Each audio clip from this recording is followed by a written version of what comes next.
Hello everyone, I am Tacet and welcome to the Gems of War Invasions Week 20, Day 2, and finally this stream is working. Gosh, that took like 8 attempts, if not more. But yeah, ultra technical difficulties. Apparently Windows 10 did some kind of update earlier today, and gosh, did it mess up with everything.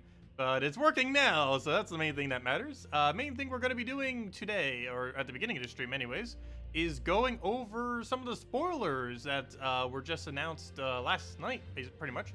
They're doing a Q&A stream, I believe, in about 5 to 6 days from now.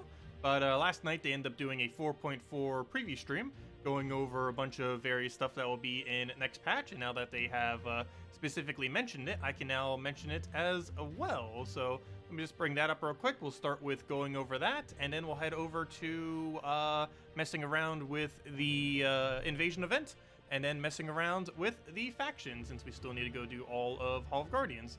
But anyways, let's go and start with the spoilers. So pretty much just going to go through a whole list. Luckily someone made it up, so it's going to be even easier to follow. Didn't have to make my own. So thank you to, who was this that made it? 1 second. Is that the right one? Yes, it is. Thank you to Larian, who ended up making this list, which made me doing this a lot easier, that's for sure. I could easily have remembered everything, though. But I just want to make sure, I'm mainly going by this list just to make sure I don't accidentally say anything that they haven't already showed.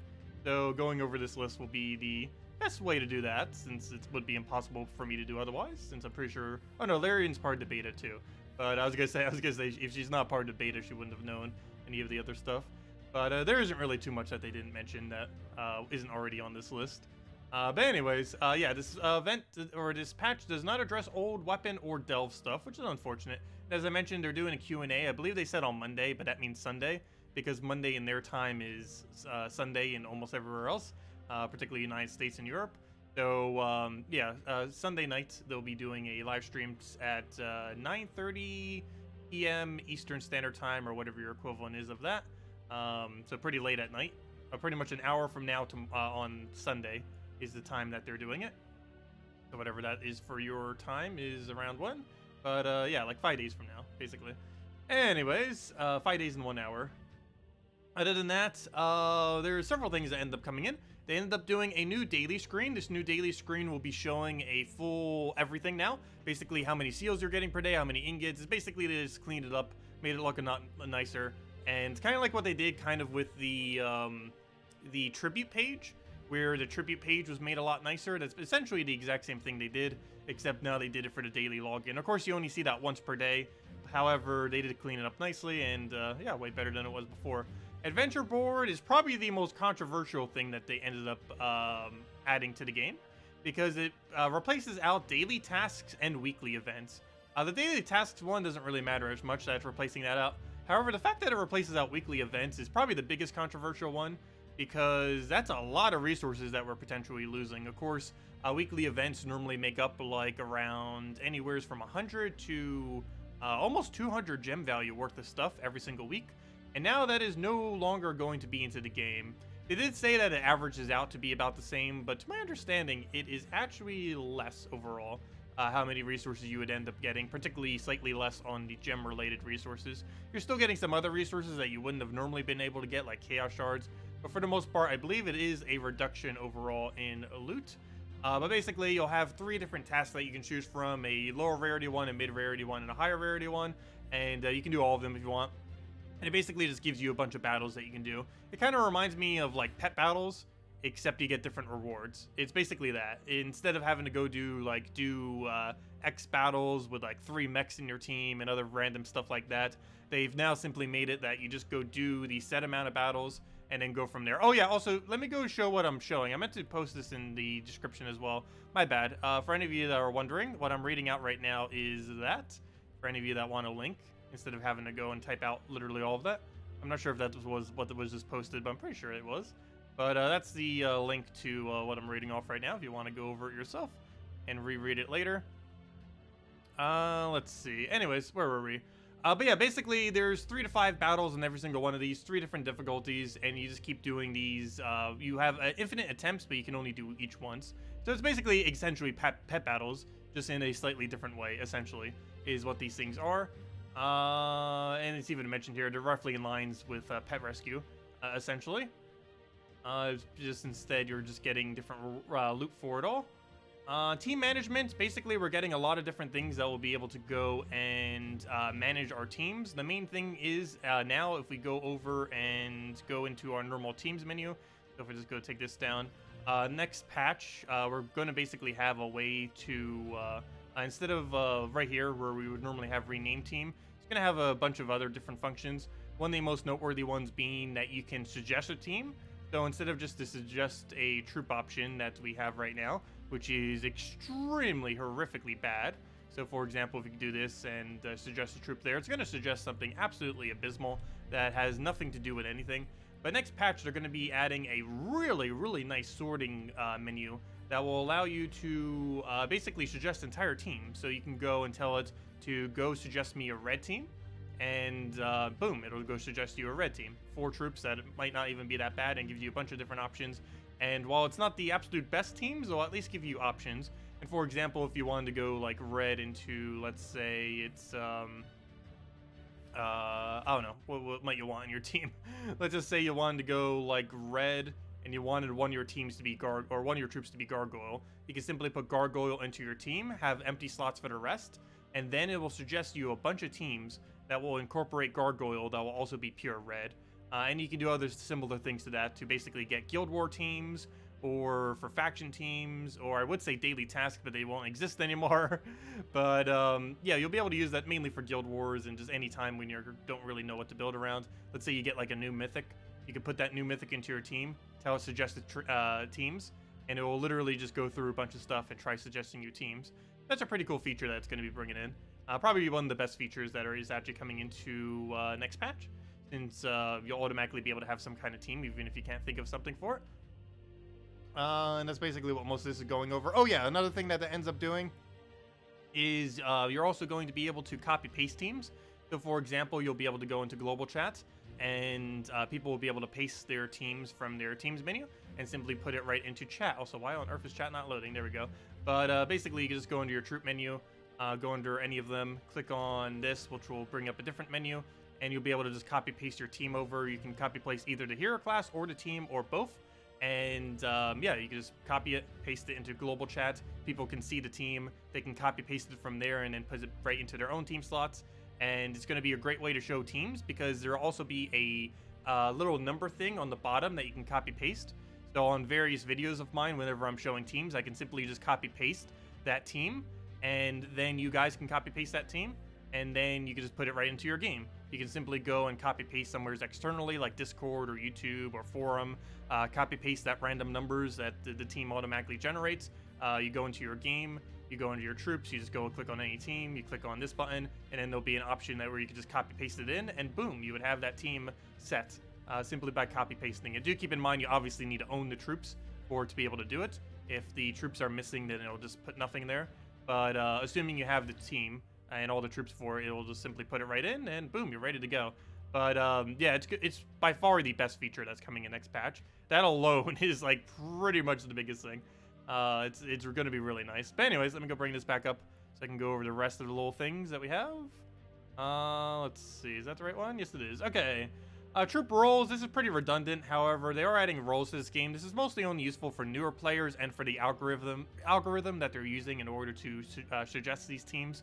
But basically, there's a bunch of roles now that are being added. These have no effect for any kind of bonus or anything, unlike typings. However, it's basically just to tell people what on earth these troops do, and as I mentioned, to make their algorithm actually work. Of course, they didn't actually have to make these public, but they figured they did because they already had this into the algorithm, so why not just show it publicly as well? But basically, just a bunch of different typings for troops. Defender, which are generally tanks, so things like Gorgotha. Warrior, which are off-damage tanks. First thing that comes to mind is something like Anointed One. He has an HP gain, but he also has an attack gain.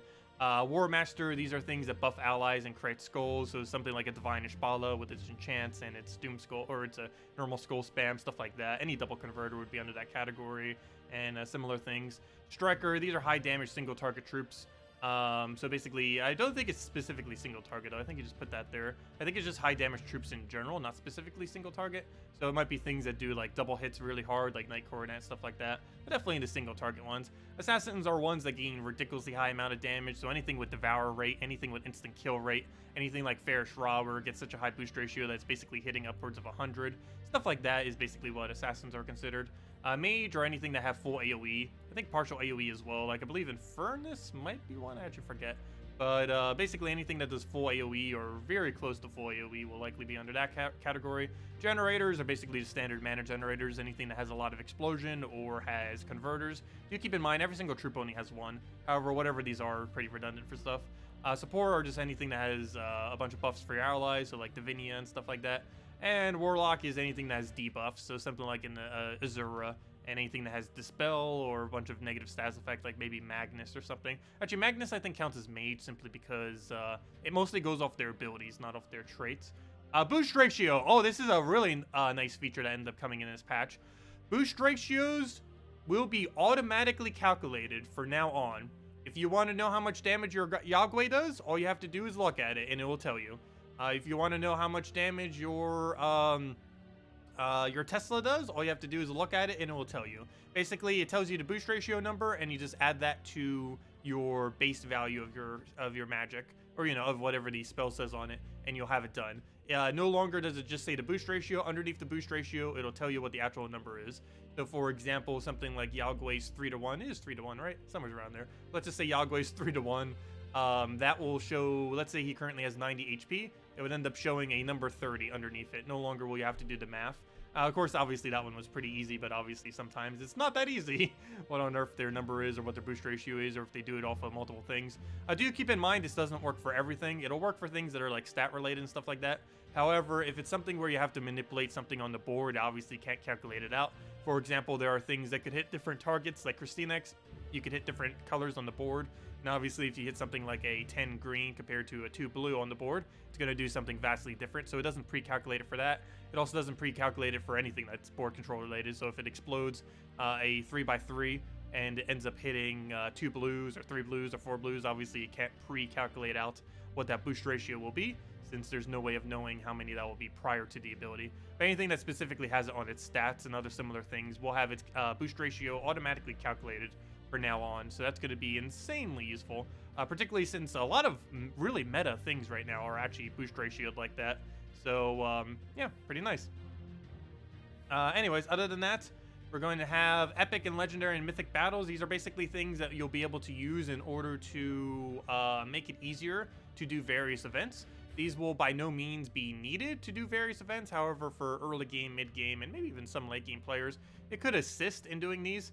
These will only be usable for raids, invasion, bounty hunter, and class events. So basically anything that has sigils, with the exclusion of delves, I believe is every single event that it'll be usable for. Obviously, it will not be usable in Guild Wars, and it will not be usable in delves because it would just make delves completely broken and ridiculously easy if you could just get 200% bonus stats on them. This is mostly, assuming it can be used in Tower of Doom, it'll probably mostly just be used for Tower of Doom, for the Doom battles that are just a little bit annoying, like the Spirit Fox one, the Astral Spirit one, stuff like that, if you didn't happen to have heroic scrolls for them, and stuff like that. And just doing a baseline 50% extra, constantly using one additional sigil might be useful just to make sure you have slightly more stats or to speed through. So for example, on class events, often you'll be in a situation where you have way more sigils. If you're buying multiple packs, like all the way up to the emoji pack, or trying to farm up EXP, you're likely going to have more sigils than you could ever realistically use.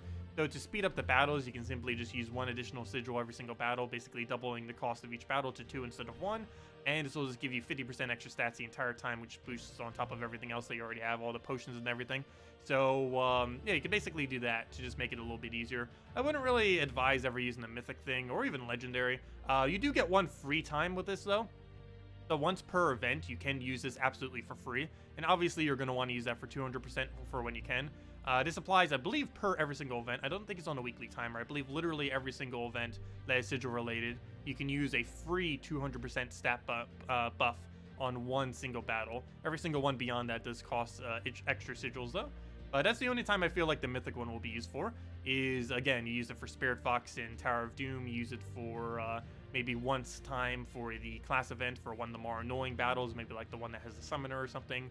You use it for things like raids and evasions. Maybe if actually, when would be the specific location you'd bother triggering that? I guess there really isn't one, since every single battle you wouldn't really know if there's a Valraven or not, because obviously the Valraven battle you'd want to do it on, but you have no way of knowing in advance.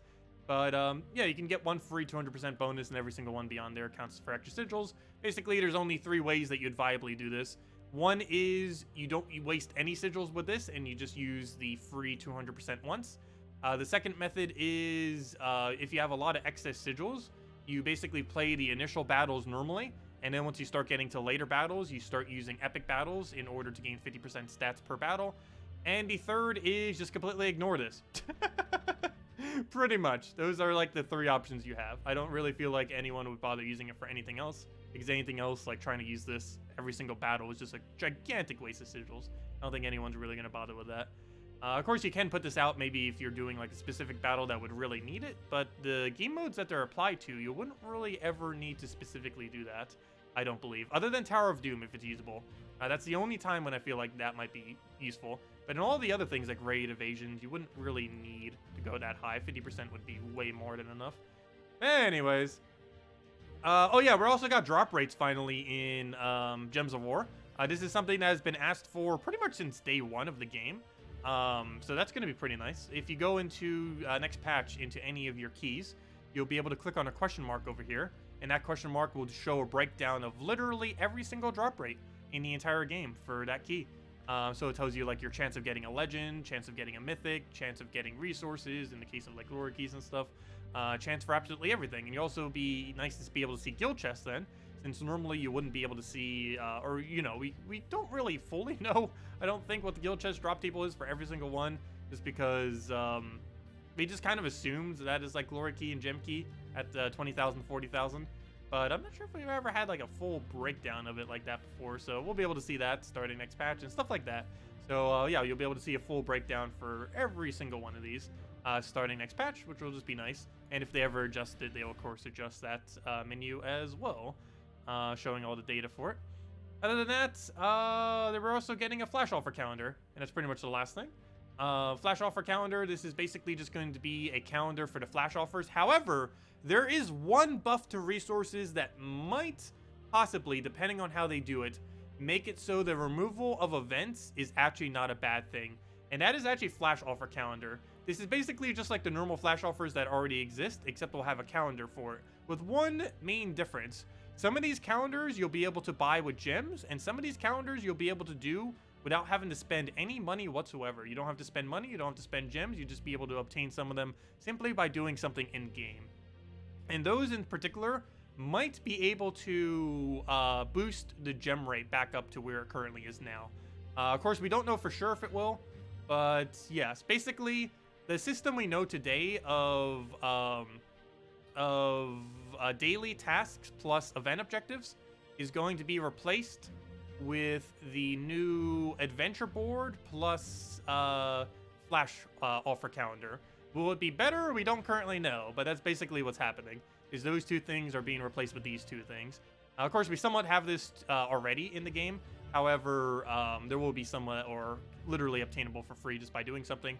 And depending on what the actual reward is for spending gems on some of these might actually pay out more than what you put in, at least value-wise. Like, let's say if you spend like 100 gems to get like, let's say, I don't know, 25 gem keys, then obviously something like that is, yeah, definitely a better value. Yeah, we'll have to see how that pans out. Also, they fixed a bunch of bugs. Not sure what the full list is. They might have a better full list later, but that's something they always do. I'm pretty sure a lot of them aren't mentioned, so they generally fix dozens upon dozens of bugs each patch. They just don't normally mention them. Anyways, that's the most of the things with next patch. I believe there was like 1 or 2 other things in the patch. Plus, of course, there's balance changes. But whatever else there was I can't mention. If there even was anything. Pretty sure there was at least one other thing, but it was pretty small, whatever it was, and pretty trivial. But yeah, that's all that. That's everything we have coming in 4.4. And that should be around in a couple weeks from now. No official date, though, but likely before the end of this month. But no official date has been given. Anyways, now that's out the way. Go and do invasions. And of course, this week's super easy. Triple flame, or what is that? Blackfire cannon with a stone slicer, or go 1 Blackfire cannon in like 2nd or 3rd slot with 3 Dwarven Gate. Or you can go Wall of Tentacles, Dwarven Gate, Cannon, Dwarven Gates. Or put the cannon up front, depending on how you want to run it, if you want to run it safer or not. But that's basically all you have to do for this event. Super ridiculously easy event this time around. One of the easiest we've had for invasions so far. Not the absolute easiest, but definitely pretty high up there. Actually, it might be one of the absolute easiest. I don't know. It's definitely like 2nd easiest or easiest ever for the invasion. Hard to tell specifically which. That's one or the other.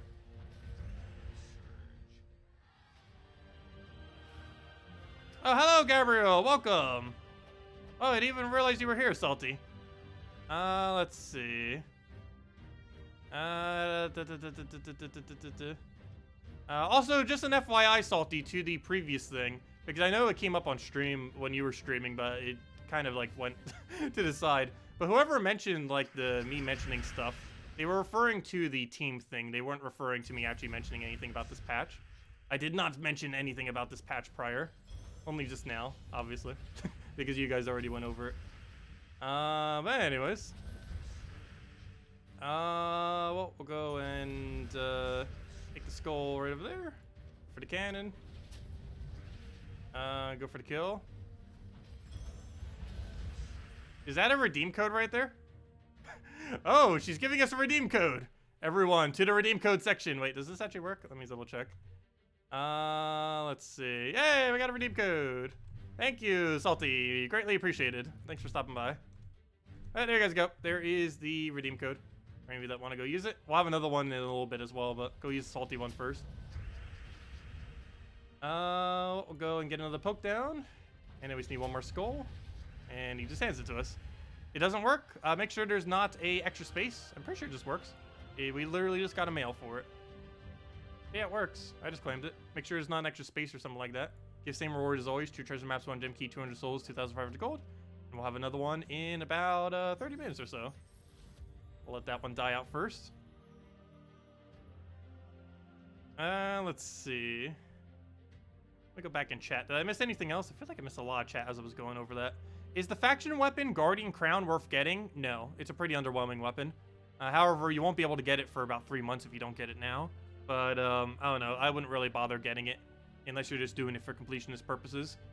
If you have several thousand gems, I would say maybe. Might as well just get it to get it. But, you would never actually use the weapon. You might use it for, like, kingdom upgrades, and that's about it. But, you know, you wouldn't actually, like, physically use the weapon itself. Let's see.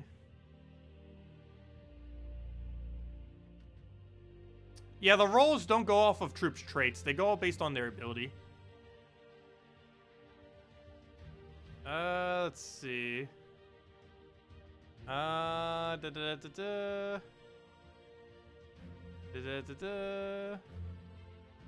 I miss anything else? Nope, I think that was most things. But anyways, if anyone has any questions or anything, let me know. I might have missed it when I was going over everything earlier. Are flash offers going to be available on consoles? I have no clue.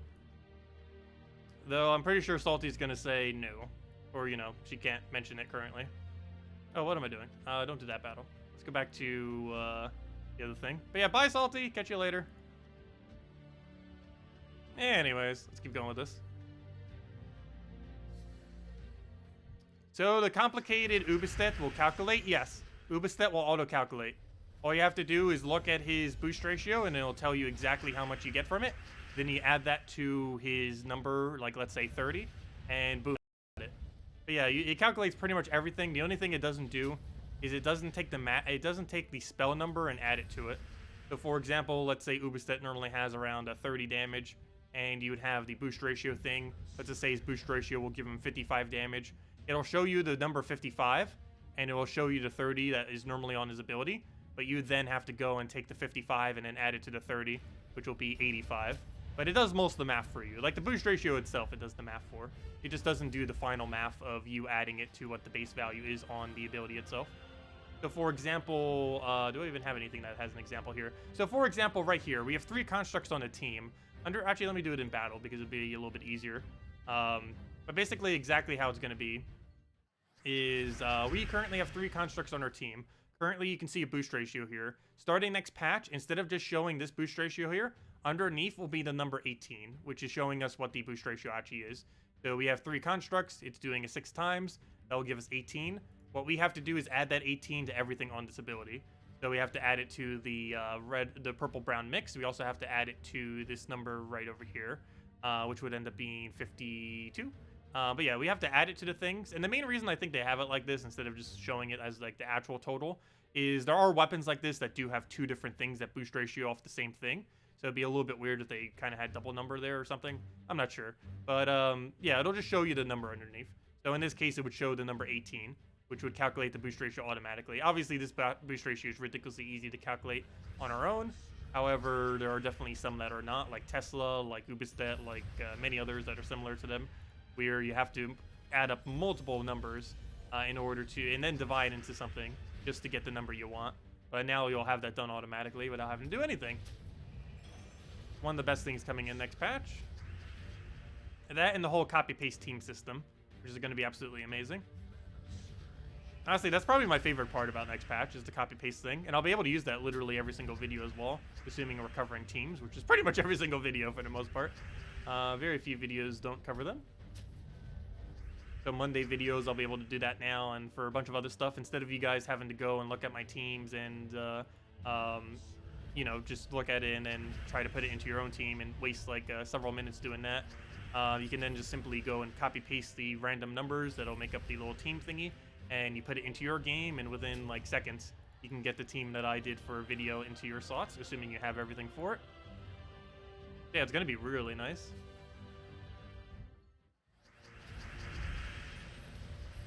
Okay, what do we need here? Let's go throw down a... I guess we'll do it on first slot. Hopefully that'll be enough to kill. Oh, also, E3 for Nintendo was today. That was fun. Did any of you guys catch it? A lot of interesting things happened. As far as the near foreseeable future, the most interesting one is finally the game I've been wanting to get. Cadence of Hyrule comes out Thursday. I'll probably be streaming it sometime on Thursday. Probably around, I want to say 3, 4 p.m. on Thursday. I have some stuff I need to do in the morning, but the rest of the day I'm free after that point. So, yeah, we'll probably be streaming that. I also just started before this stream, like I think like, what, an hour before this stream? I also started Cryptid the Necrodancer, which I never really got around to, but it was only $4 on Switch, so I was like, yeah, I gotta go play it now. I was just gonna do Cadence of Hyrule and go into like the whole theme blind, but I don't know, I figured I'd play this one now, just to get a slight feel for the game before I completely failed during the other one. It's basically a roguelike rhythm game, essentially, both of them. Definitely a fun game. Let's see. Is the stream down? No, the stream should be up. It went down for like 1 second, but it should definitely be up now. Wait, someone just say yes? Oh no. One moment. It still says,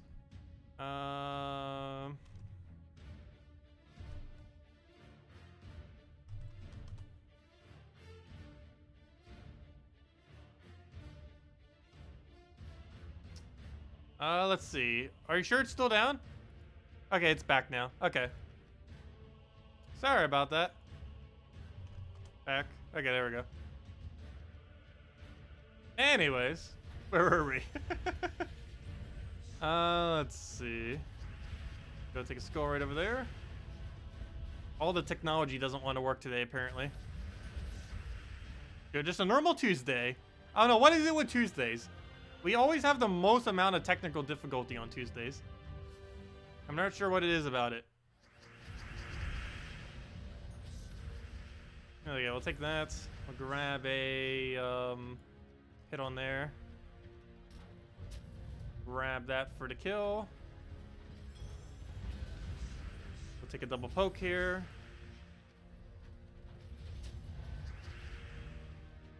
The Night of the Living technical difficulties. Dun dun dun. Wait, that was something else that was shown at E3 too. We finally got to see Luigi's Mansion 3, which I'm not sure if I'm gonna bother getting. Probably not. I don't feel like it would have enough content to justify $60 for it. So after seeing Animal Crossing, I want it even more now. Unfortunately, they delayed the release of it. It was supposed to be later this year, but now it's going to be March 20th, I believe it was. Which is unfortunate, but as long as the game is good once it gets released, that'll be nice.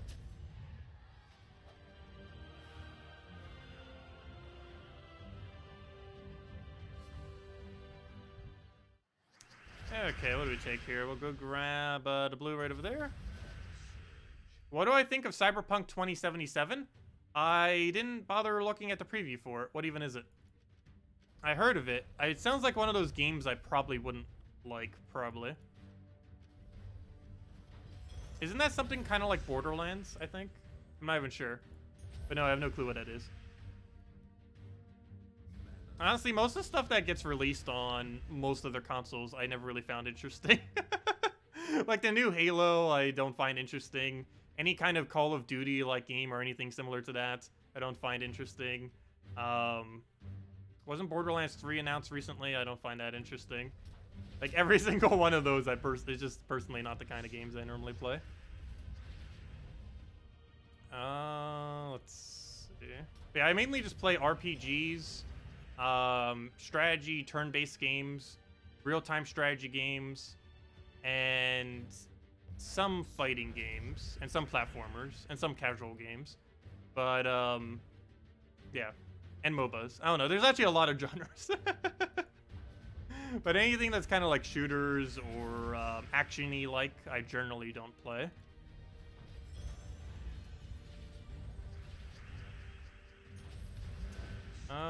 Move that over. And already dead. Don't we need anything else there?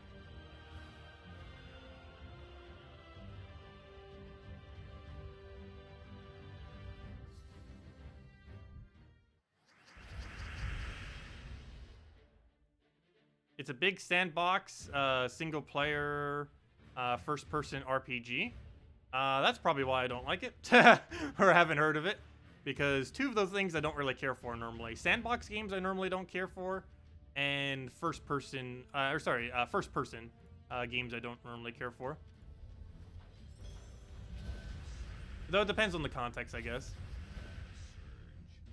Because, for example, Mario Maker 2 is kind of like a sandbox game, but it's focused so much on just platforming technique that you don't really see it much as that, even though it technically is. Yeah, Dying Light 2.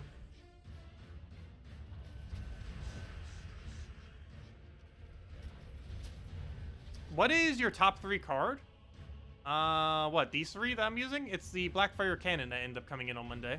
That's that one troop that has, oh, it's the invasion troop for the week.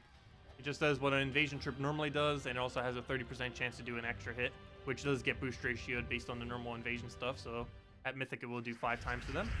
Makes it a little bit easier to kill them.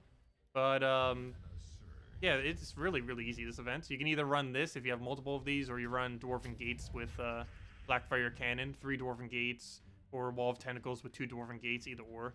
Same difference. Just covers more color that way. But, yeah, it's a super easy event. Okay, we'll go kill that out all the way. Did you play Octopath Traveler on Switch? I actually never got around to it, mainly because I've been waiting for a larger sale before I bother getting into it. For example, I haven't bothered playing the DLC for Xenoblade Chronicles 2 yet, mainly because I've been waiting for it to go on sale, and actually just finally did go on sale. I need to make sure I remember to go buy it before it's not on sale anymore. It wasn't much of a sale, but it's the first time it's been on sale, so I was like, might as well. I think it's 33% off right now. But hey, 33% off is more than not 33% off, or, you know, less. You know, less cost. But, yeah, I need to get around to doing that DLC soon. But yeah, I never tried Octopath Travelers. I will be, though. It's a game I'm mainly just waiting until it goes down in price. I'm not the kind of person that plays games, like, immediately when they get released. I'm normally the kind of person that waits until they're, like, upwards of 50% on sale before I bother getting a game. Unless I'm specifically streaming it to this channel, or if I'm just getting it to play with friends or something, I will generally not get a game on release. There's very, very few exceptions to that. But anyways, Now that that's down, let's go and next order of business is not that. I literally just did that. Next order of business is to go finish out our other dailies, and then we can go start onto the delves for today. Get all that down, get all of our orbs, go from there. Also, did I forget to copy paste this? No, I did. But that was the code that Salty posted earlier. I'm not sure if it's still active, but I'll be posting another code, I guess, right now. So I'll go do that as soon as we finish out these last 3 battles here. As soon as we transition over to dungeons. And then we'll go to dungeons.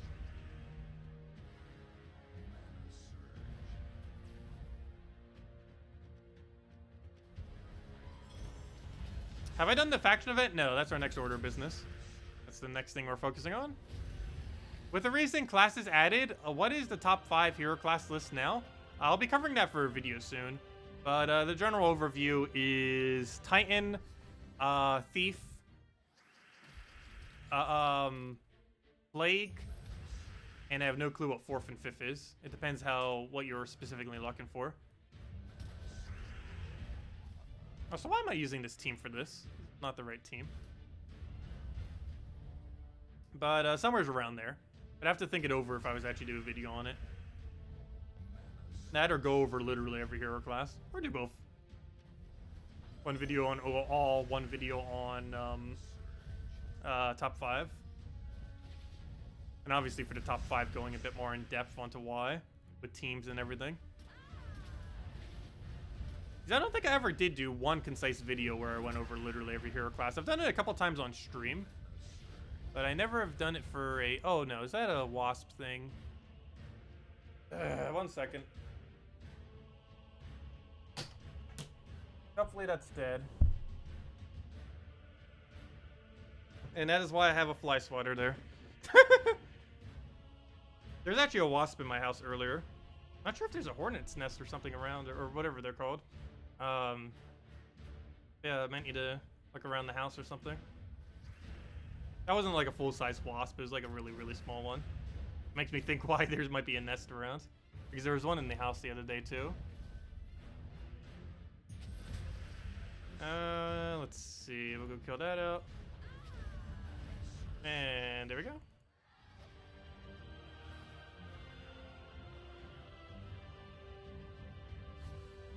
Did I say Plague Lord is 3rd? Yes. Both for its weapon as well as the hero class itself. Also, why do I keep using this team? This is not the team I should be using for this. But, oh, well, it's getting a job done, so why not?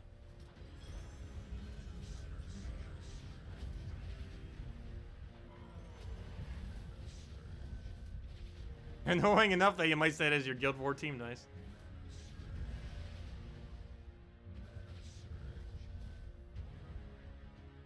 Oh yeah, the one with, I've used that as one of my Guild War teams. Well, obviously you can only use it for one if you do. I end up setting it for my, brown? No. Green. I believe I set it for my green Guild War. What day did I set it for? I know I set it for something. It did pretty good too. I forgot to check it at the end because it was the very final one. Here it is. I'm using, yeah, it's for Green Day. I'm using Gimlet, that life and death weapon. The one with the double death mark, bless, a life steal, and a billion other things attached to it. Mana drain. It's actually an insanely good weapon. It even has a way to remove barrier because of its scatter damage and everything. I'm using this with Orb Weaver. Normally you do not use Orb Weaver. However, there's one really good combination that it has. It has Stealthy combined with a 50% chance to summon a giant spider every single time you take damage. So you keep gaining a life on this, onto your hero from this weapon. That then allows you to constantly keep summoning giant spiders from you getting hit. And with you having Stealthy, they have to go kill the giant spiders and their summons prior to killing your hero. So it can sometimes get into a loop where you basically never die because you simply just get your Stealthy and constant giant spider summon. And then you just keep stealing life. But yeah, it has a lot of things going for it. But yeah, using it with Orb Weaver is pretty nice. You also get a free 7% instant kill every kill. And that's about it. There's not really much of a benefit. You mainly are just using it for its Stealthy and its final trait. But yeah, you get Entangle at the start of battle. You get Stealthy, which is the main reason, into the 50% chance to summon a giant spider, which that combination is the whole reason for it. And you get a free 7% instant kill every time you get a kill. But I'm currently using that with Tina for true damage, and Arachnine Weaver for true damage, and for web, so that they don't deal as much damage. Because this Orb Weaver summon doesn't care how much damage they do. So between that and Tangle and the webs, they can't really do much for a short duration. And then you can just get a Tina kill, or just constantly keep summoning with Hero so you never die and stuff like that. Works as a pretty decent defend team. I wouldn't really advise invading or doing anything with it like that. But for defend purposes, it works pretty well. Anyways, let's go do Hall of Guardian stuff. Apparently I still have, wow, this is ancient. Remember this ancient history? From when we did Pure Faction or something with this team? But anyways, let's go and do Gargoyle spam. Gargoyle. Oh yeah, I can use that Slicer weapon now. Is that actually better? I didn't even think about that. Is Stone Slicer actually more viable than Mountain Crusher for low-level delves? I never bothered using them for very low-level delves yet. It might be the case. Oh, did I forget to give out a second code? Let me go do that. I gave out Salty's code, but forgot to give out another. But let me see. What do we have as constructs so we don't go triple? Not what I want. Clear filter. Construct. Do any of them have a link? Link. Yes. Perfect. There we go. You know what? Never mind. We have enchant. Why don't I just put a third? Putting in third. There we go. A nice diverse team of gargoyles. Oh, the gargoyle. Okay, now we set our banner to anything with brown red. Actually, no. We want what hero class are we using? Probably the other thing. So we want brown blue or yeah, that works. No, it doesn't. I need +2 brown, +1 blue. Without having -1 purple. Oh, what's the other color we don't need? Well, there's a lot of colors we don't need. Yeah, what's the two? We need this or this. Do we have a +2 brown, +1 purple? There we go. Okay, we'll go with that. Set the hero class to +1 blue. Where'd it go? Tide color. Whip. Customize. Move it to a blue. It's already there. Okay, there we go. Now we have +1 blue, +1 purple, +2 brown. Sounds like a game plan. Also, before I click fight, let me go hand out a redeem code. Oh no! I should have clicked fight. Okay, never mind. Let me click fight before I forget real quick, and then I'll hand out the code. I forgot, because if you go all the way out of that menu, it'll undo your team, unless you already did one battle with it. Let's do one battle with it real quick. I can go hand out a code, so it doesn't undo the team we just set.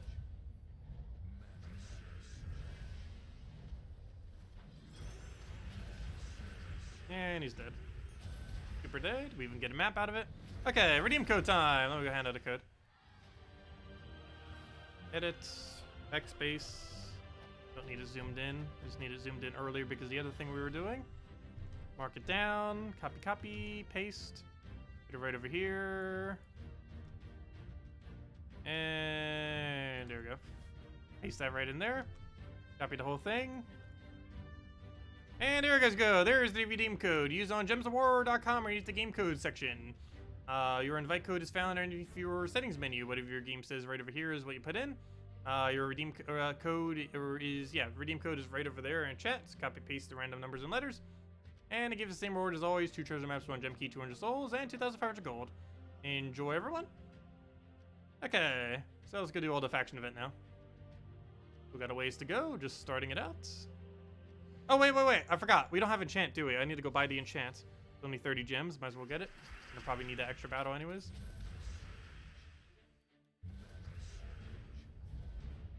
Okay, move that over. Skull down. Grab a Garg. And any poke will kill.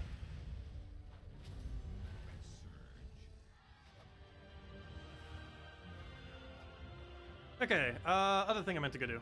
I need to go and get our enchants. Where is it? Shop. Buy that. Boom. There we go. Now we have our enchants. Fights. No. Yes, that's what I'm looking for. 1.3. Exactly what I was trying to seek out.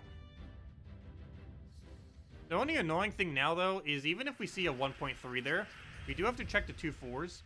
Because there's a possibility of a 1.4 being on a 4 now.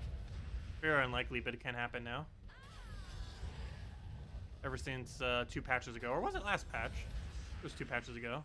It was the last major patch. So yeah, it was 2 patches ago. They ended up adding that 1.4 times to a tier 4 room, which is annoying. Hey, no problem for the code, everyone.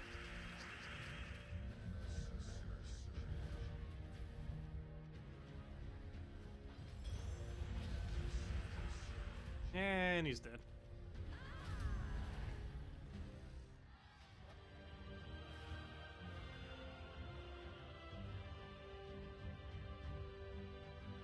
We'll go for this one.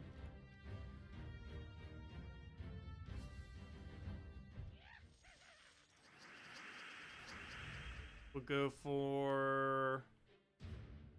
You know what? I'm just going to directly take Skull. We're taking no risk on the Valraven this time around. We'll go and throw a poke there. Put that down, do a gargoyle, and he's dead.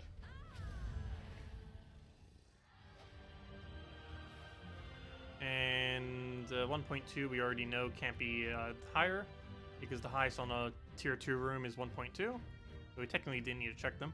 But I'm not sure why I just did. I was literally just explaining why I don't need to check them as I am checking them.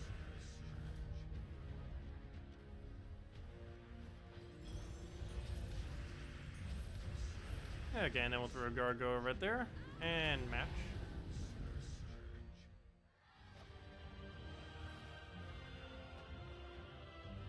Okay, let's see. Yeah, it doesn't matter which way we take these two. They were both the same multiplier. And then to the final room and go from there. If anyone has any questions or anything you want me to go over, just let me know. Is Gargoyle from Hall of Guardians? Yes. It is one of the strongest faction troops, if not the strongest faction troop in the entire game. It's actually insane how usable it is. Even in endgame, it's actually a usable troop, which very few faction troops are currently.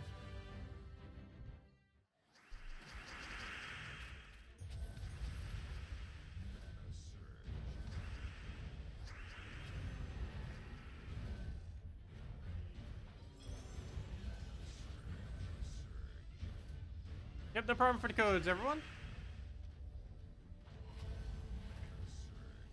Yeah, I'm still not sure if this is better than Mountain Crusher, but I want to say it is. Or at least the ultra low levels, like before 50, it definitely is. From 50 to 100, I'm not sure. But for these very low ones, we get almost one-shot just with the weapon itself. And actually would have. It has 25% spell reduction, which is the only reason it lived.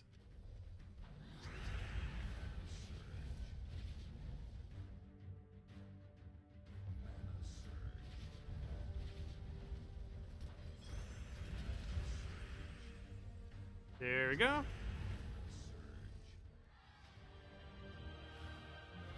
Yeah, this might be our new low-level faction weapon. Actually insane how good this is. Of course, we're already on level 20, but still. Like, obviously the first few, it's going to be at least somewhat, like, really above Mountain Crusher. As I mentioned, once we get to, like, 50 or further, it might start becoming a bit less effective. Well, we'll see. We'll use it for the entire event and see what we feel like of it.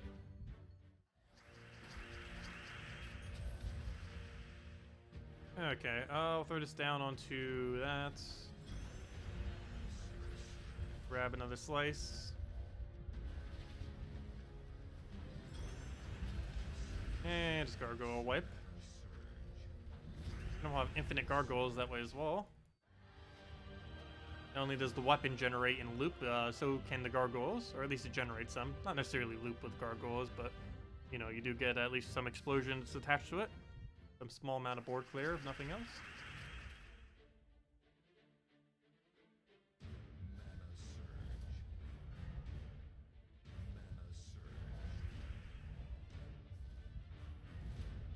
Okay, we'll go throw this down onto his slot right over there. Kills out 3 of them, and then we do this into Gargoyle.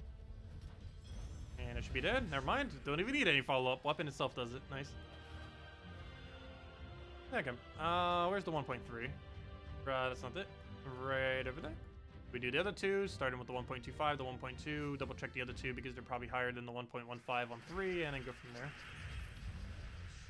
Right off the bat, we'll get a poke onto you. I should probably have killed that, but oh well. As long as he doesn't get too much purple here, which luckily he only gets one. Or I should say 4, you know, one single take of it. And it was Gargoyle to win. Should be enough damage, and it is. Too bad we don't have that auto boost ratio, or we would know exactly how much damage he's doing right now. And we know approximately. Let's see, it's what? Everything divided by 3, right? Yeah, all of our attack divided by 3. So, let's just say we have 61. Sorry, no, we'd have to, what's average to? 62? Around 62, let's just say 62. That's what? That's, 248? Divided by 3, around 80. Did I get that right? Somewhere's around 80. Yeah, that would still kill then. And that's on top of the 39, of course.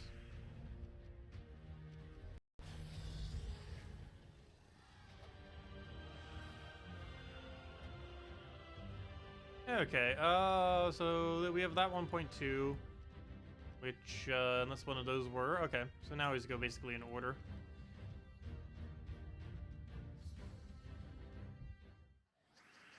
Hey, that also reminds me, I forgot about that. Today was the first day where Nintendo Switch has its faction events. Interesting. Will this be an ultra long, extremely long stream? It might be. It just might be. I might need to go get the Nintendo Switch going then. Yeah, let me go double check. I believe, pretty sure it just had the first ever faction event right now. It doesn't have Hall of Guardians though. It has All-Seeing Eye right now. Let's see. It's not turning on. There we go.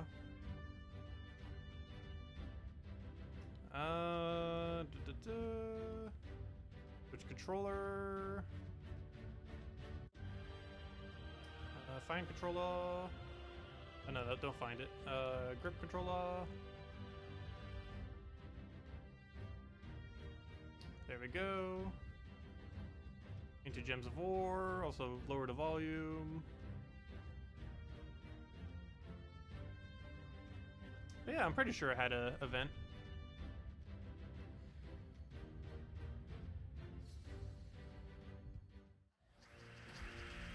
Okay, let's go move that over. Take our skull. Brown over, get a Garg down. Oh, did I go into the wrong thing? Yes I did. Went into Smash Ultimate. That's not Gems of War.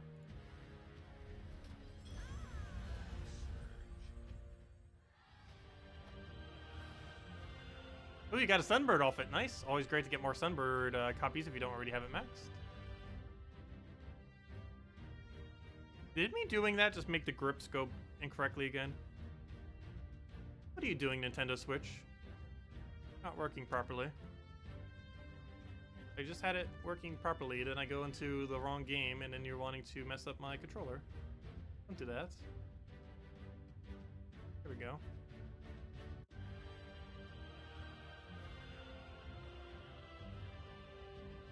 Wait, you can't play... Oh. Can't do Gems of War just with that? Really? Gonna be like that? Fine, we'll do it the other way then.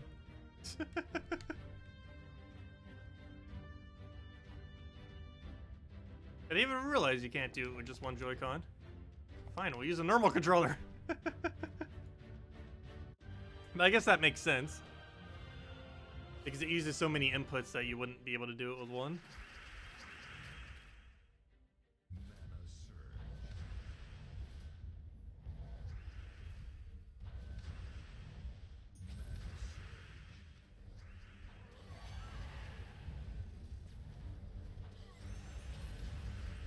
Let's see. Is there an event?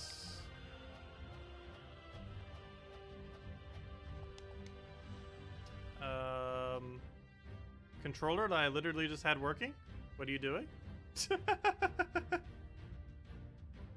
It's being really weird right now. Let's see. Why on earth are you not wanting to recognize the thingy thing? Nintendo Switch. Why must all technology want to not work today? Like, literally, as soon as I bring it out here, it's like, okay, it'll work now. Okay, fine. I'll change grip so you're first. It'll actually work for it. Work already. There we go. Progress. Okay, do they have a faction event? Yes. First faction event ever. I need to make sure I buy the weapon. We're also gonna have excess sigils. Wow, someone bothered to max out the faction already. Only one person in the entire game did it. But someone actually went all the way for level 500 already. Like, it literally just came out. The first faction event. And they're already maxing it out.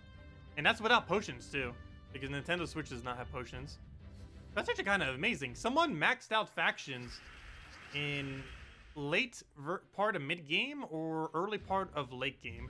Someone just did 500 faction without potions. So I'm pretty sure he did not do pure faction, though.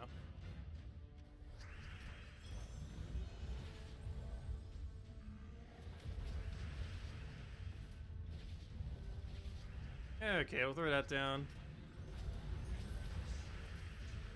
Kill that out, smooth that over. And he did.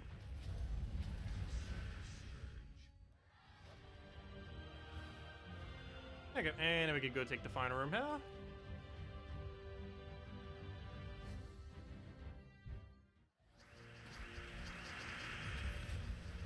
Yeah, it's the same guy that was making #1 on all the PvP leaderboards. I'm pretty sure he only plays the Nintendo Switch version. There's no way he doesn't. Because he plays a lot. He's actually 100% free to play too, if I'm not mistaken.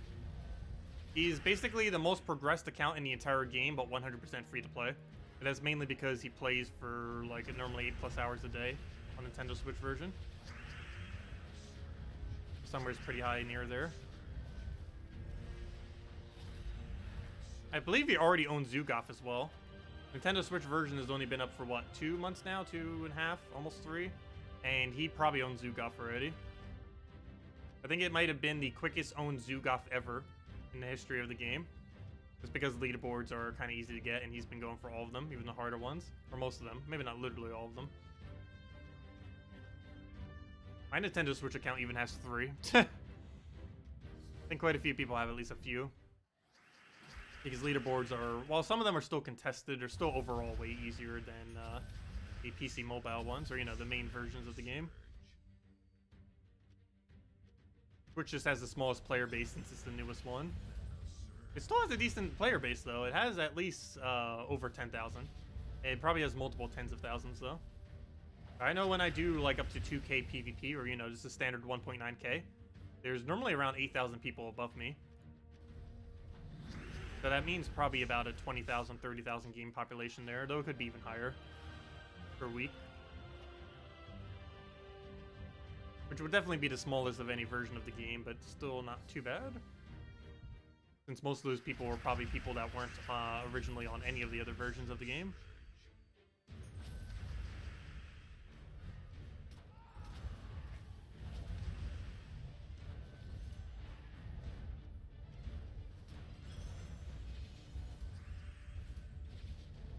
And then we kill it out with that.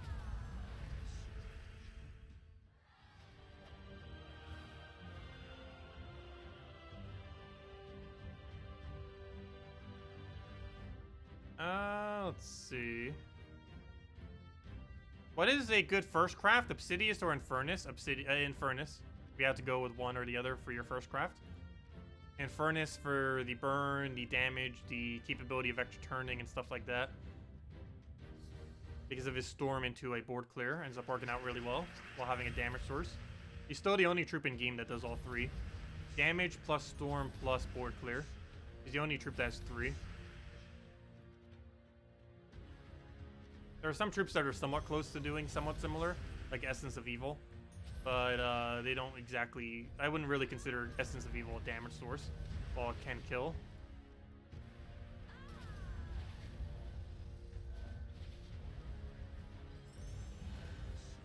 How far did I level my slicer? I maxed it. Oh no, was there anything negative on it? I don't think there was. I don't believe there was. +2 attack, reduce the first enemy armor by 4. 5 damage to first enemy and Dust Storm. I guess maybe Dust Storm could be bad in some situations. However, given that this weapon creates brown, it's perfectly fine to create Brown Storm. It's just alternative Mountain Crusher, basically. Obviously, Mountain Crusher would still be better in many instances. But in this context, I believe it's better than Mountain Crusher. Still not 100% certain on that yet. That's kind of what we're testing right now. Indirectly. I don't know, I feel like it's better than Mountain Crusher for low-level delves. Because you're already going to gargoyle spam most likely anyways, for most factions. And now you don't even necessarily need the Apothecary either. You can just simply go triple gargoyle. So factions like this, where you normally wouldn't have been able to go Apothecary, don't even get hindered anymore. Since the weapon can pick up that slack.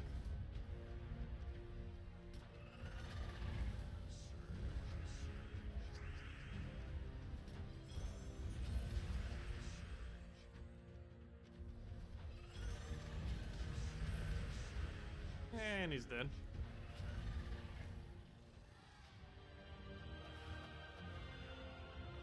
Well, there's plenty of cheap stuns in early game. Like, you can use that one golem thing that stuns all enemies to stun in early game. What was his name? And you even have Curse now, too. So now you can even Curse stun. So you don't necessarily really need Obsidious in early game.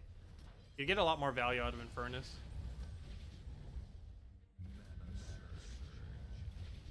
Yeah, you can use something like, what's that called? It's actually from the faction we're literally in right now, and I forget what it's called. That one yellow-purple for 13 mana cost. That one golem ends up having a stun all enemies. And the troop that just came out this week has curse all enemies. But yeah, really, you don't really need an Obsidious. It's nice to have as utility, but it's definitely not a first craft. Okay, we'll take this one, take the bottom one, take the final room, go from there.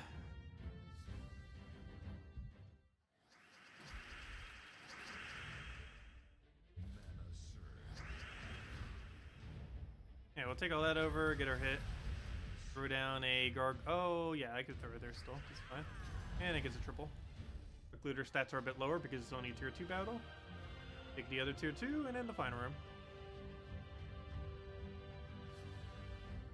Yeah, if I'm going to do all the event for the other thing, we're going to be here a while. I'm not sure if I'm going to do that or not. I should. But, oh no, doing that every single Monday is going to be so or every single Tuesday is going to be so time consuming. It's going to take even longer on Nintendo Switch version. But I kind of have to. Because that's a lot of loot to miss out on otherwise. 2 orbs and a vault key.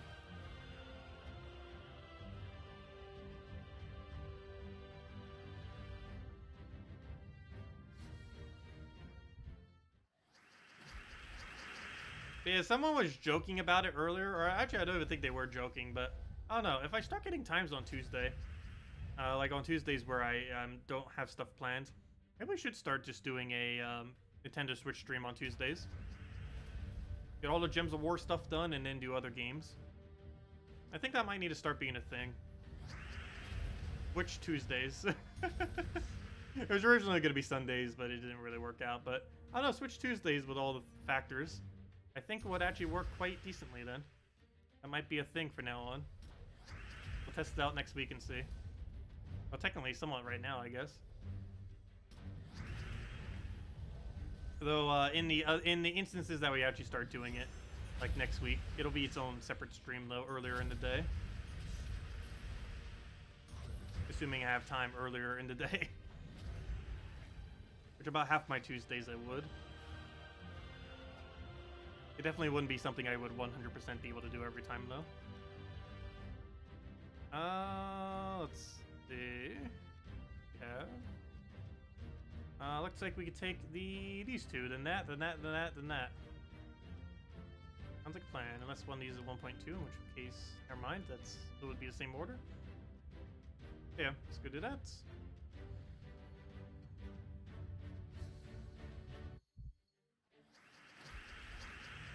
Okay, move that over. Grab a hit right over there. Go for the gargoyle over there. And what else we need? I guess we just go for purple surge. That's why we have the +1 on it. Double +1 for the win. And it was killed with basic gargoyle.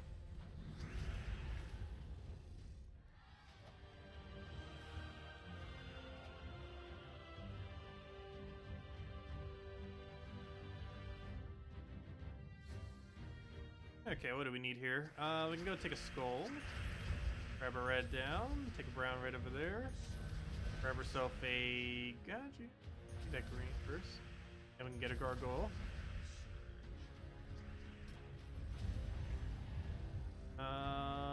Do I kill? No, we'll do it on there and just gargoyle it, just in case it's not enough to do it otherwise. And dead.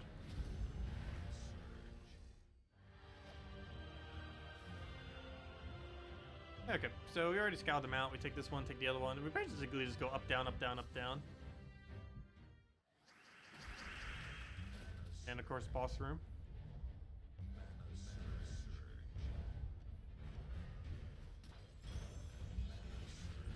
Yeah, pretty much missed, but oh well, we'll have mana in a second. Get it for free. And it's already matched. Just throw this down and use it.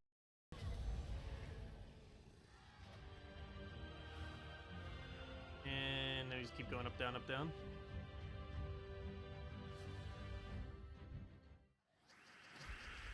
Okay, grab all that. That'll definitely be full mana. Get on gate just to get out of the way. Hopefully that didn't give him an extra turn. Almost did though. Take a safety brown here, so we can cast a cast. Which isn't really just safety, it's mostly just to make sure we win quicker. Doesn't really help us keeping us protected. Helps us win in 1 or 2 turns earlier.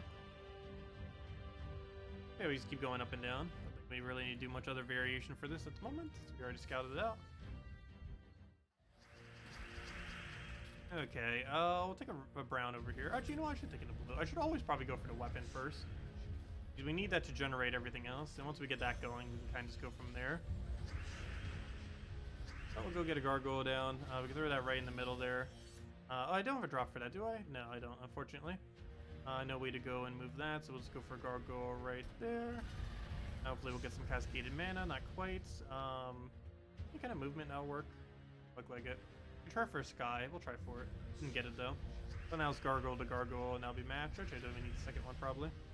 Should be enough just in the little poke we have. And down it goes.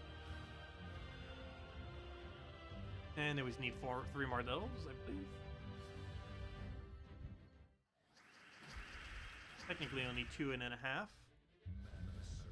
Yeah, so far I do have to say, I think I prefer this team compared to Mountain Crusher. I think this is my new low-level faction team from now on.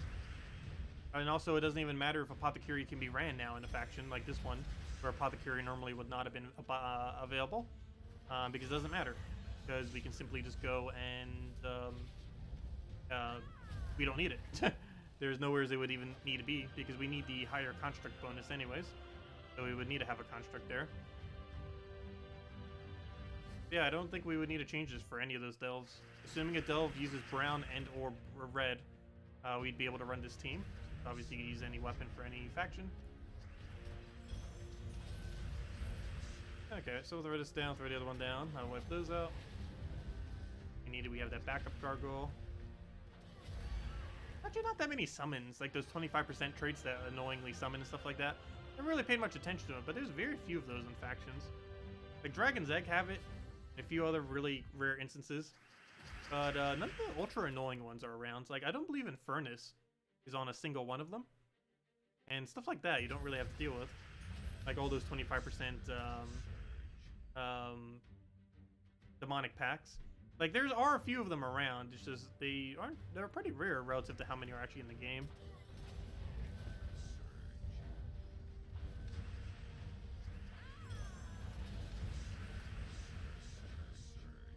And we got our triple gargoyle, which is way more than enough damage, that's for sure.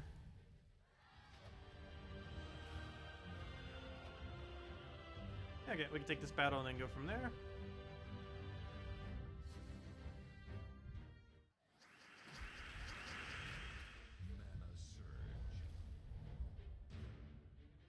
What do we take? Let's grab a purple. Get that mana going. Ready to Silent Sentinel. Looking that. Go gargoyle to gargoyle to gargoyle. And that'll be matched. Throw that one down, and hopefully that's enough damage. I think his 50% spell reduction will keep him alive, and yes it does. The other gargoyle will kill it. And that's why I have a gargoyle there instead of a golem or something. Even though I want that +1 brown. Because of that enchant, we're going to get 1 free cast on our last slot regardless. So might as well get it off of a third gargoyle. Anyways, let's go claim some of our rewards. Only got 1 orb so far. Hopefully it's not a useless one. Oh yeah, we also get some diamonds from this. Help get us closer to a mythic on that account. Really, never mind. You don't get some diamonds, you get literally just 5. That's it. Oh, that's better than 0, I guess. I didn't even realize how few diamonds it gives. The entirety of this event gives a total of 5 diamonds.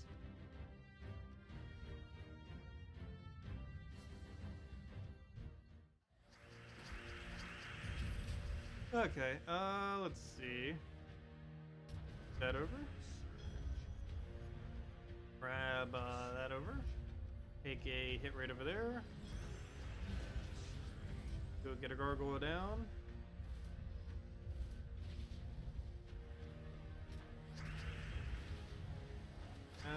Let's see. Go and get another gargoyle. Wipe that out and save this gargoyle for last and just kill with that. There we go.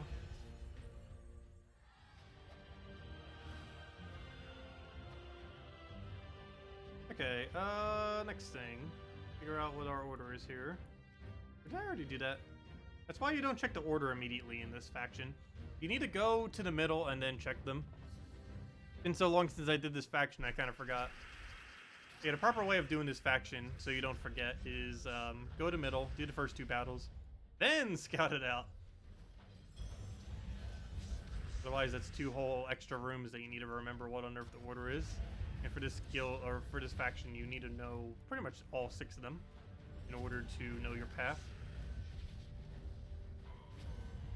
Out of any faction, it requires knowing the highest amount of rooms, or one of the highest, in order to actually progress. Normally, it's this, but you do have to actually double check, because in this case, those 2 could be different. This could be higher than those, and those 2 could be different. But it does look like this time around, we just go up, down, up, down, up, down. More often than not, that's how it goes, but it can have quite a few different variants.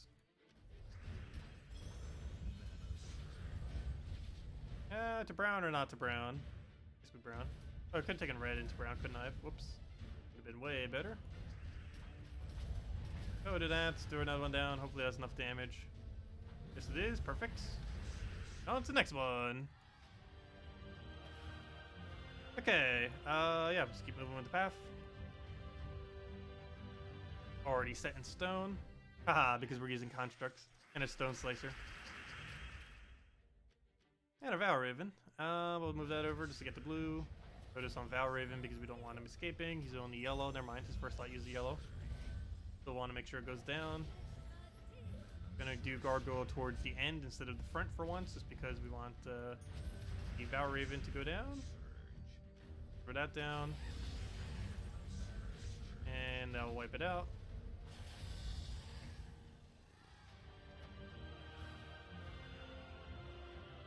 Okay, and then we take this, take the other 2. And then 2 more factions, and then like 3 extra battles on top of that probably. Unless we got really good multipliers, but I don't believe we did. Take this brown so we can do Gargoyle. We can then go and kill that out. We'll do that. Oh, could take him some purple there.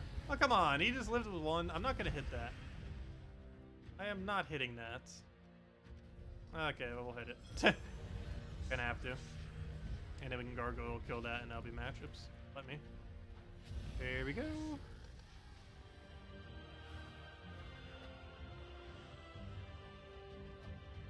Okay, next one. Take this one out.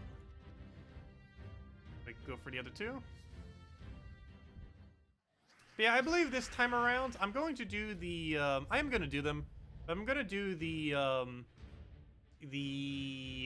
battles for the Switch version off stream. However, for now on, I believe, assuming I have time on Tuesdays earlier on in the day, we're probably going to have a stream on most Tuesdays, ideally starting around 4 p.m. Eastern Standard Time, most likely. Like 4 hours prior to when we normally stream. And we'll dedicate that to doing the faction, plus some kind of other Switch game. I'll try to do that every single Tuesday. There are some Tuesdays I won't be able to. But I should be able to do that almost every Tuesday. And that is the game plan for next Tuesday. I don't think I have anything happening next Tuesday. I do have an appointment soon. I think in 3 weeks from now? This following Tuesday, and the following one after that, I don't believe I have anything. But anyways, take this one. Bottom one, go for the boss room. I'll take that one for now. Go get ourselves a hit onto that first slot just so we don't have to deal with his 50% reduction. However, pretty much everything has 50% reduction. Probably gonna have to deal with it regardless. I'm actually gonna take a double mana here just to expedite their mana to full. We don't need to worry about it. Throw that down, throw another one down. That should be enough to wipe, and if it's not, we can do one follow-up hit. And there we go. Okay, take this one.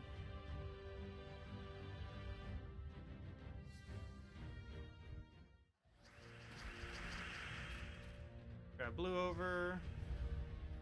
Grab that for the weapon. Yeah, it almost missed. I'll take that. Try for a sky green, didn't get it. Throw this gargoyle down. We'll have to wait 2 turns for that guy. But then we win. Oh, let me take that purple first.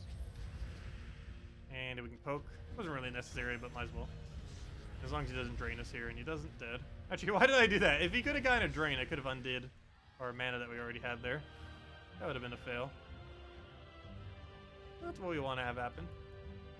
After this battle, I believe we have Vault Key, so let's go open that Vault Key if we do. Hopefully we have some good loot in it for once. Oh, it looks like we won't be able to cast the weapon. Just going to be waiting until we get mana kind of thing. Okay, we'll throw that down. Should be enough to kill both of them now. And anyways, double cast the other gargoyles. And that'll be that. Okay, we'll throw that one there. Throw it again, and that'll wipe. There we go. Okay. Put the one down. There's the Vault Key. There we go. Grab that. And hopefully we have some good loot in it. What do we have? What's this current flash offer? Oh yeah, this one was okay. Did I ever even go over this flash offer? It ends in like 5 hours. It's okay. It's 1 VIP key and 90 gems. I would still say the one Vault Key with 90 or 100 gems for $2 is still better. However, the value of that isn't too bad. A VIP key normally costs like 45 to 50 gems, I believe it is. Normally around 50. You're buying them one at a time. But yeah, it's somewhere around there. I believe the cheapest you can get them is like 45 gems each. So it's okay. It's oh, it's only a stock of 1. It's 5 stock, but it's okay. Nothing really too special. But for only $2, if you really want, it's that VIP keys have 1% chance to drop a mythic. We know that 100% because they even showed it during the thing, during their stream earlier. Though we already knew that info, that it's exactly 1%. But now we got to see it again, that it was also 1%. Just to reconfirm.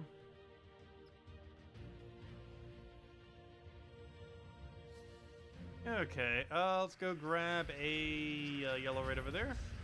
Get a sunbird down. And he's dead, kind of. And now he's dead. What do we get? Ooh, random orb? Are you going to be a good orb? The first one was a green, and you are a blue. Very nice. Pretty much best orb we can get. Well, definitely. For the smaller one, it's definitely the best one.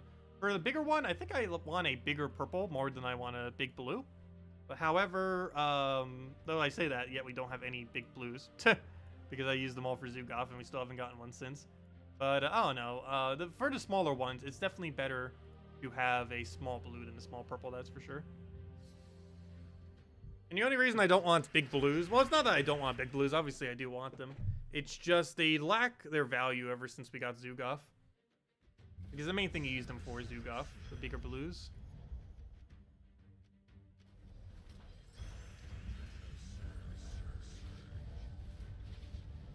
Go throw a gargoyle down, throw a second gargoyle down. And then the third gargoyle, because he'll have mana immediately as soon as he gets it from that 2 mana off of that. And there we go. Do I even need blues? Yes, I still need to get some amount of blues in order to keep up with things like raid and evasion troops. I use 1 blue orb on those every single raid and evasions. I use 1 blue orb every single time Bounty Hunter comes out. I often, whenever a new legend comes out, I use 1 small blue on that. Normally just those kind of things is what I use blues for. Approximately on average, I use about 1 small blue per week. Not consistently, there are some weeks we don't use any, though there's also weeks we need to use 2. But on average, we use 1 small blue per week. So we need to, at minimum, be getting 1 small blue per week. Otherwise, we're actually losing blue orbs. So as long as we're doing at least 1, it'll be fine. So we already got our weekly 1 blue orb this week. And anything that we get extra is just excess, which we'll be able to use for other features content.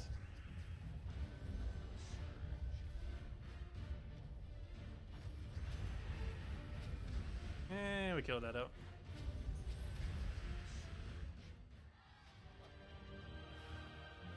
Okay, what do we want to take here? Oh, we already know. This is why you don't scout it out immediately. Because we already knew this was a 1.3, but I forgot it for a second. Yeah, we'll throw a gargoyle there. Make sure he doesn't transform us. Most important thing to kill out. But even if he wasn't there, that likely would have been what we targeted for anyways. Because that's how this team normally goes down. We do that, get a gargoyle on it, and that's pretty much match. Unfortunately, though, we didn't get the mana, did we? Take a purple. Fine, we'll take a brown. And have mana regardless soon. And that was an extra turn. We'll go to that. Get all of our manas. Gargoyle to gargoyle. Actually, I don't even need a second one. And there we go.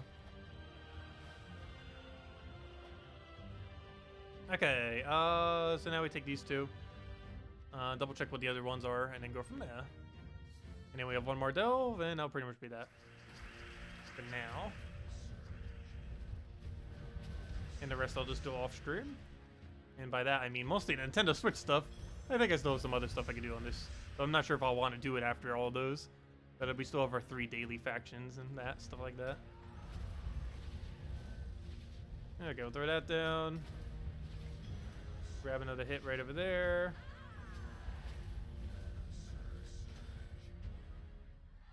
Okay. So we'll go to this. Go and grab a, yeah, we already know our order. We basically just make a circle now. All the way around the circle.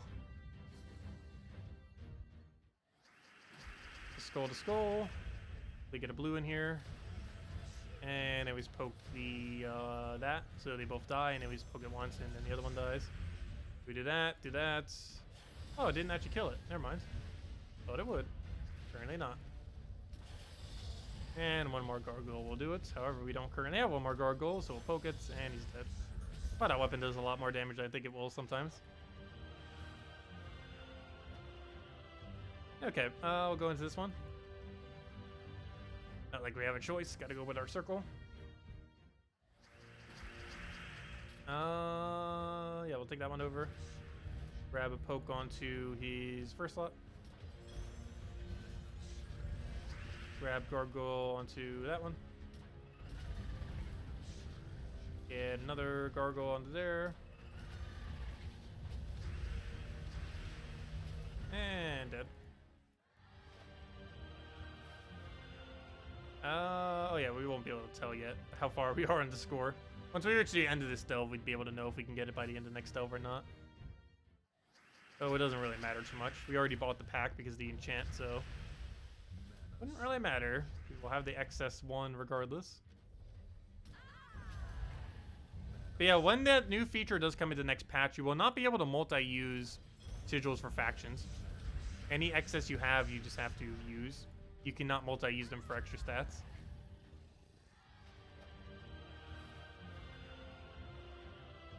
Factions, I believe, is the only sigil-related thing where you can't. Well, that and Guild Wars, but Guild Wars technically isn't sigils. It's just a set amount of battles.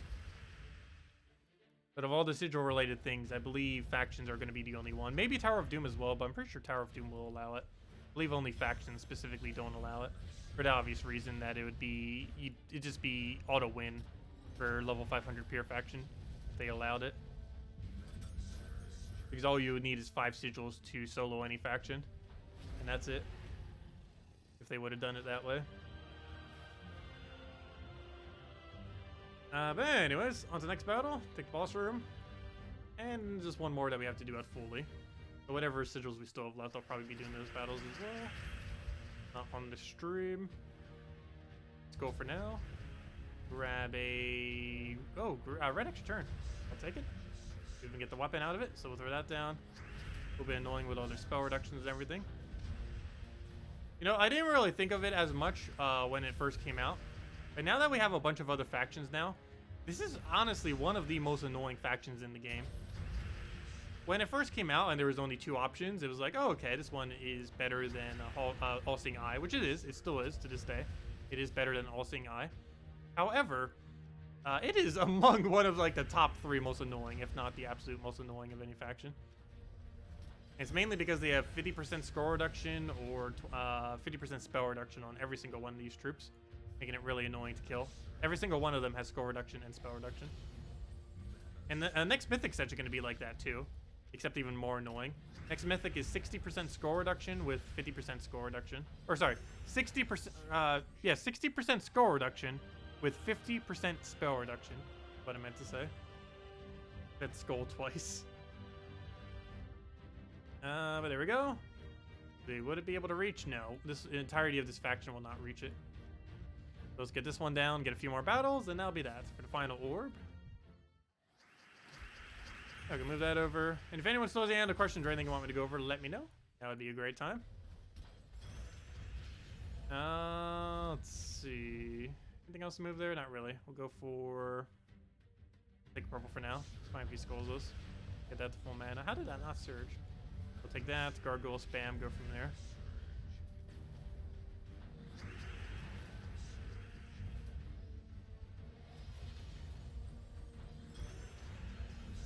Okay, now all we have to do is throw this at him, and that's kill. That's kind of funny. The armor reduction and the 5 hit to first slot actually applies to the next one in line. So if we throw our damage in order to kill something... Oh yeah, I forgot. There's also 1.3 times multiplier here. It's kind of weird. I don't know why. This middle room can be a treasure room, but it can only be a treasure room on tier 4. It can only be the 2 tier 4 treasure rooms, which is that one KrissTigger one and this one right here. It's like a weird mini partial treasure room, where the only 2 treasures are those 2. The KrissTigger and this one.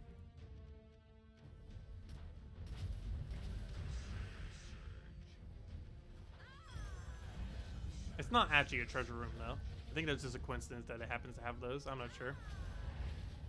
But it was never actually designated as a treasure room when the game first started. Treasure rooms didn't come in until the following faction came in of Crypt. Hey, we gained a level 1 hero class. Level 77, making progress. Oh yeah, and there's the 1.4. That was the thing I was talking about, where now if we see a 1.3 on one of these 2, we actually can't just assume that it's the best anymore, because it is possible to get a 1.4 as of the previous patch. Not the most recent patch, but the patch before that. Version 4.3 ended up bringing in a 1.4 times multiplier room, this one right here on tier 4.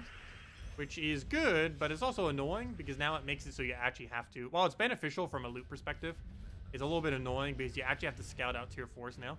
You have to cap on its 1.4 instead of 1.3. Actually, even before it was only 1.25, but now they added a 1.3 4 room, as well as a 1.4 4 room, which is this one. And the 1.3 was the one we saw in the middle. That's actually kind of funny. We got both of them on this exact same delve with 2 new rooms. This one's also new, except it's still the same multiplier though. And by new, I mean it came in 2 patches ago. I'm not sure if we're getting any new ones for next faction. I don't believe so. We are getting balance changes, however. What those balance changes are, I don't know.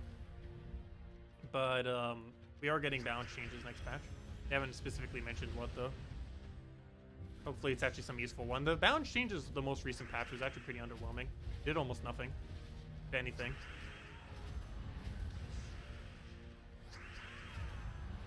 But hopefully this one will be a little bit bigger, as it is a version change after all. For 4.4. Why am I checking these? We already know that they're the correct ones. Oh, there we go. Okay, let's do them. Those two, final room, 2 rooms, and that should be it. Ready orb. Go grab all that, take a oh, oops, more than that cascade than I thought it would. Okay, we'll take that. Get that rolling so we can go through a poke there. Let's see, can we get a gargoyle in there? Let's take that for now. And then just go multi-gargoyle. Actually, you know what, let me take that first. And then we go for gargoyle. For another gargoyle. And go for 3rd gargoyle. There we go. Okay. I'll take this one.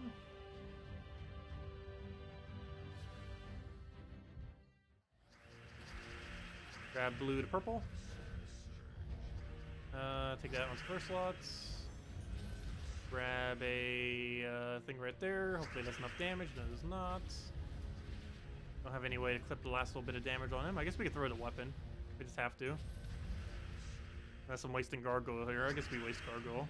And we cast it on the other guy. And that should leave him in 1-shot range. And he's dead. Never mind.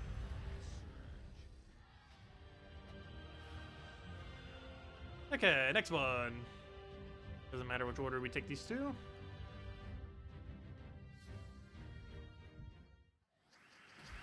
Grab our greens, grab the brown, take the gargoyle.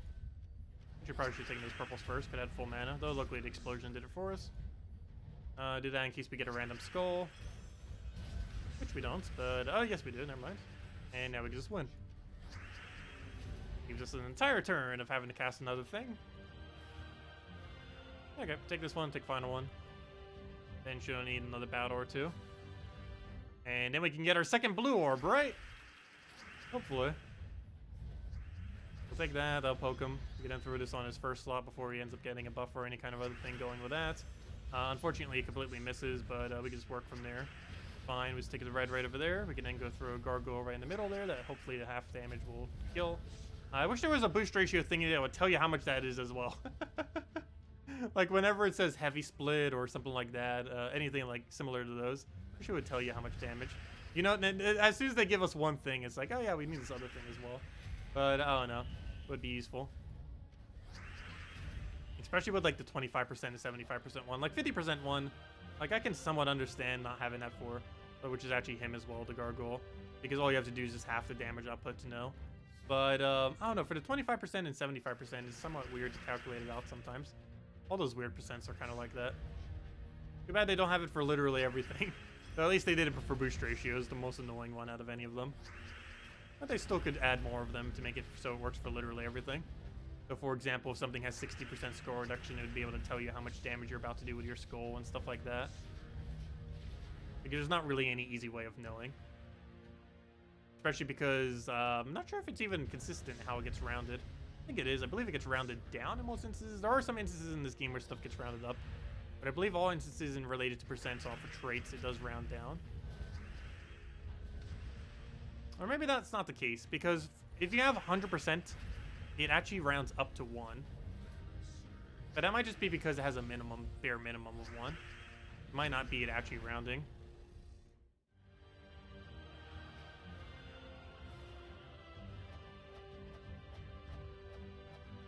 Also, have people been asking questions and my chat has just been stuck, frozen this entire time? Because I just noticed my other chat just moved, but my chat that I'm looking at isn't. That's sad. That would explain why it hasn't been moving for like the last 10 minutes. Hold up. Whoops. Whoops. Let's see. Hello, supremacists. Welcome. Yeah, we went over the 4.4 spoilers at the start of stream. Does it matter what order you do the delve for chest multiplier? No. Order has no effect on chest multiplier as long as you do all the rooms. How do you select 3 gargoyles if it doesn't work for you in normal delving? You can only have 3 or gargoyles in your team if you own 3 gargoyles. If you only own 1 or 2 gargoyles, it will not let you set 3. So you need to go to Hall of Guardians through some shards on the portal and hopefully get more gargoyle copies if you want to run multiple.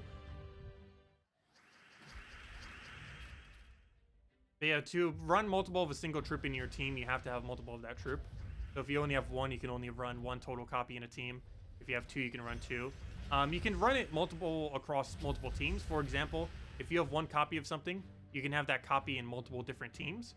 However, you can't have more than one copy in any given team. The max amount you can have in any one given team is the total amount of troops you have, but obviously a cap at 4. So yeah, if you only own 1 or 2 gargoyles, you would not be able to run 3. Basically the bottom line. Let's see. Oh yeah, I need to remember to buy Jar of Eyes. I should probably go do that right now before I forget. Jar of Eyes on the Nintendo Switch account. Let's see. Is Undyne worth working towards? Current team is Tidecaller with, wait, what's JOE again? Azura, Nimue, and Deep King. Wait, what is GOE? I feel like I should know that, and if you say it, I'll probably know what it is. Oh, Jar of Eyes. Never mind, you literally already said it earlier. Is Undyne worth working towards? No, for the most part. Undyne is a pretty underwhelming mythic. The only time you ever use Undyne is for Blue Guild War, and that is pretty much the entirety of it. He's an okay Blue Guild War option, but that's basically the only time you really run it. I'm allergic to math. No, I like doing math. But it also makes things a lot easier if we don't have to constantly do it for literally everything. So I'm going to miss adding up all the numbers so we can get boost ratio done.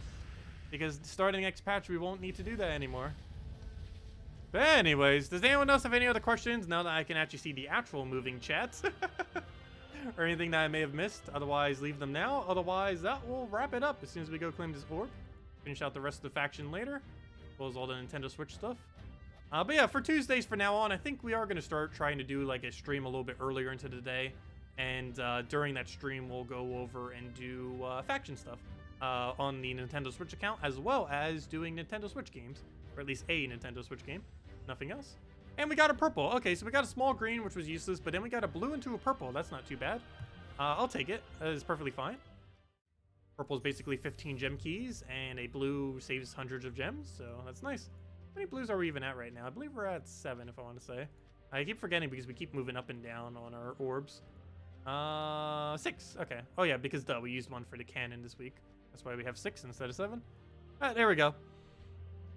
What do you think of this invasion team? 2 Blackfire Cannon, Festival Staff, and 1 Mirage Queen. Wait, is Blackfire Cannon elemental? I didn't even pay much attention to that. No, it's construct. What is the point of Mirage Queen then? Is it just for... You can't even use Curse. Is it just for the Doomskull creation? And the half mana of your hero, I guess? Wait, never mind. There's not even any elemental hero class. No, what? I don't understand. What's with the Mirage Queen? I don't think you need it. Oh, it's just for skull spamming? Well, yeah, I guess that works, because there's probably not any other constructs that do it consistently. Like, there's none that do it off of Convert, I don't believe. However, there are a few other things that you could use there, like Humility and stuff like that. Maybe, like, Humility first slot. You can still do Doomskulls and stuff, or something else similar to that. I don't think it's needed. But, I guess, because you get skull spam, they kill you really easily. I don't know, I guess it works, yeah. Because every single skull you do basically kills, and if one skull doesn't, 2 definitely will because of the extra boost ratio. Yeah, I guess it works, because there's not really too many constructs that can skull create. Basically, the 6 Guardians, Mirage Queen, and maybe like 1 other one. There aren't too many options for it. Yeah, I guess that works out. Anyways, guys, thanks for stopping by. Leave a like on the stream if you enjoyed. I will be back tomorrow at 8 p.m. Eastern Standard Time, 2 hours prior to now tomorrow. And we'll be going and doing the new pet. We do have a new pet tomorrow, actually. It's the only new thing we're actually getting this week. And from there, we're just going to go and, yeah, mess around with that. Mess around the event, and mainly just grind a little bit. Maybe mess with PvP, work on the event objective. What even is the event objective this week? It was kill stuff in PvP. So apparently we're grinding PvP and messing around with PvP as well tomorrow and just stuff like that. But anyways, guys, hope you all have a wonderful rest of your week. We'll catch all of you later, and thanks for stopping by. Goodbye, everyone.